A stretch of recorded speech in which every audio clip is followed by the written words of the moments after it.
ಆಂಧ್ರಪ್ರದೇಶದಲ್ಲಿ ಕರ್ನಾಟಕದ ತಾಯಂದಿರ ಹೆಣ್ಣು ಭ್ರೂಣ ಹತ್ಯೆ. ಆಂಧ್ರದ ಆಶಾ ಕಾರ್ಯಕರ್ತೆಯೇ ಹೆಣ್ಣು ಭ್ರೂಣ ಹತ್ಯೆ ಜಾಲದ ಕಿಂಗ್ ಪಿನ್.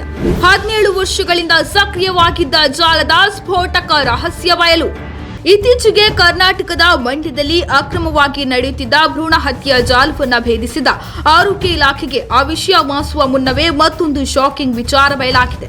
ಹೌದು, ಪುರಾಣಗಳಿಂದ ಹಿಡಿದು ಇವತ್ತಿನವರೆಗೂ ಸ್ತ್ರೀಯರನ್ನ ಅತ್ಯಂತ ಪೂಜ್ಯ ಭಾವನೆಯಿಂದ ಗೌರವದಿಂದ ಕಾಣುವ ಭಾರತದಲ್ಲಿ ಹೆಣ್ಣು ಮಕ್ಕಳ ಶಿಕ್ಷಣ, ಪೌಷ್ಟಿಕತೆ, ಆರೋಗ್ಯ ಮತ್ತು ಜೀವನೋಪಾಯದ ಮಾರ್ಗಗಳನ್ನು ಹಸನುಗೊಳಿಸಲು ನೂರಾರು ಯೋಜನೆಗಳನ್ನು ಸರ್ಕಾರ ಹಮ್ಮಿಕೊಂಡಿದ್ದರೂ ಗಂಡು ಮಗುವಿನ ಮೇಲಿನ ವ್ಯಾಮೋಹ ಆದ್ಯತೆಯಿಂದ ಈಗಲೂ ವ್ಯಾಪಕವಾಗಿ ಹೆಣ್ಣು ಭ್ರೂಣ ಹತ್ಯೆ ನಡೀತಾ ಇದೆ ಎಂಬುದು ದುರದೃಷ್ಟಕರ.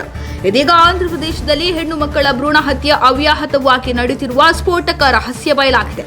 ಮಂಡ್ಯದಲ್ಲಿ ಅಕ್ರಮವಾಗಿ ಭ್ರೂಣ ಹತ್ಯೆ ಮಾಡುತ್ತಿದ್ದ ಜಾಲವೊಂದು ರಾಜ್ಯದಾದ್ಯಂತ ಸಂಚಲನ ಸೃಷ್ಟಿಸಿದ್ದ ಬೆನ್ನಲ್ಲೇ ಇದೀಗ ಕರ್ನಾಟಕದ ಕೆಲವು ಮಹಿಳೆಯರು ನೆರೆಯ ರಾಜ್ಯದಲ್ಲಿ ಭ್ರೂಣ ಹತ್ಯೆ ಮಾಡಿಸಿಕೊಳ್ಳುತ್ತಿದ್ದದ್ದು ಆರೋಗ್ಯ ಇಲಾಖೆ ಅಧಿಕಾರಿಗಳ ಕಾರ್ಯಾಚರಣೆ ವೇಳೆ ಬಯಲಾಗಿದೆ.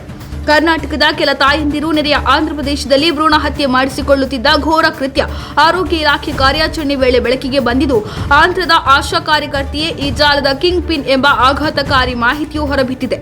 ಆಶಾ ಕಾರ್ಯಕರ್ತೆ ಸಿಬ್ಬಂದಿ ಅಕ್ರಮವಾಗಿ ಹೆಣ್ಣು ಭ್ರೂಣವನ್ನ ಪತ್ತೆ ಮಾಡಿ ಹತ್ಯೆ ಮಾಡುತ್ತಿದ್ದ ಖಚಿತ ಮಾಹಿತಿಯನ್ನು ತಿಳಿದ ಆರೋಗ್ಯ ಇಲಾಖೆ ಅಧಿಕಾರಿಗಳು ಆಂಧ್ರಪ್ರದೇಶದ ಆಯುಕ್ತರ ಜಂಟಿ ಕಾರ್ಯಾಚರಣೆಯ ಮೂಲಕ ಕರ್ನೂಲ್ನಲ್ಲಿರುವ ಭಾಷಾ ನರ್ಸಿಂಗ್ ಹೋಮ್ಗೆ ವಿಸಿಟ್ ಮಾಡಿ ಸ್ಟಿಂಗ್ ಆಪರೇಷನ್ ನಡೆಸಿ ಜಾಲವನ್ನ ಪತ್ತೆ ಹಚ್ಚಿದ್ದಾರೆ. ಈ ಆಸ್ಪತ್ರೆ ಬಳ್ಳಾರಿ, ರಾಯಚೂರು, ವಿಜಯನಗರ ಗಡಿ ಭಾಗಕ್ಕೂ ಹತ್ತಿರವಿದೆ. ಕಾರ್ಯಾಚರಣೆ ಬಳಿಕ ಎಲ್ಲ ಪುರಾವೆಗಳನ್ನು ಆಂಧ್ರದ ನೋಡಲ್ ಅಧಿಕಾರಿಗೆ ರವಾನಿಸಿದ್ದಾರೆ.